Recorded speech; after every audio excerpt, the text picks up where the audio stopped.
New York's registration deadline of October 9th is fast approaching, and after a number of issues during the June primary, a lot of changes have been made ahead of this general election. Arguably, there are now more ways to vote in New York than any other place in the tri-state, including voting early at places like the Barclays Center and Madison Square Garden. Here's everything you need to know about voting in New York.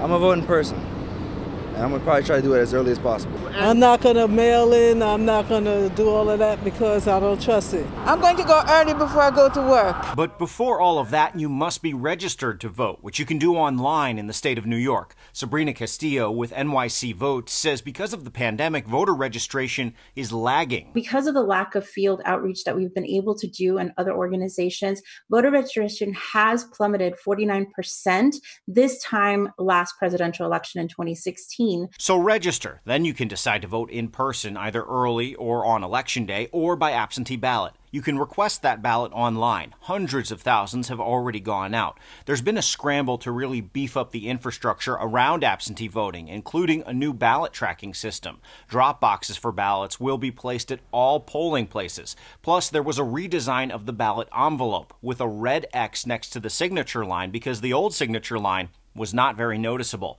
During the primary, thousands of New Yorkers were disenfranchised because they did not even realize they needed to sign. And even more ballots were tossed out because of postmarking issues. The best advice that we've been giving to people is to plan. Your safety is number one, and so it is important to look at the different options that you have. So let's step through the calendar New Yorkers should keep in mind as they make their voting plans. The state registration deadline is October 9th. Early voting begins October 24th. Remember, you can drop your absentee ballot at any early voting location.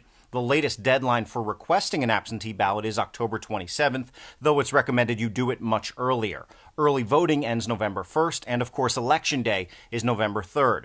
Under a new law, if your ballot is received by a local election board by the 4th with no postmark, that's okay. And all absentee ballots with postmarks must be received by November 10th. As far as the counting of all those absentee ballots, normally it takes 7 to 10 days before that process even begins in New York because of rigorous cross-checking to prevent double voting. Governor Cuomo has ordered the counting must begin now within 48 hours of Election Day. Everything you need to know about voting in New York at Pix11.com. By the Barclays Center, Henry Rossoff, Pix 11 News.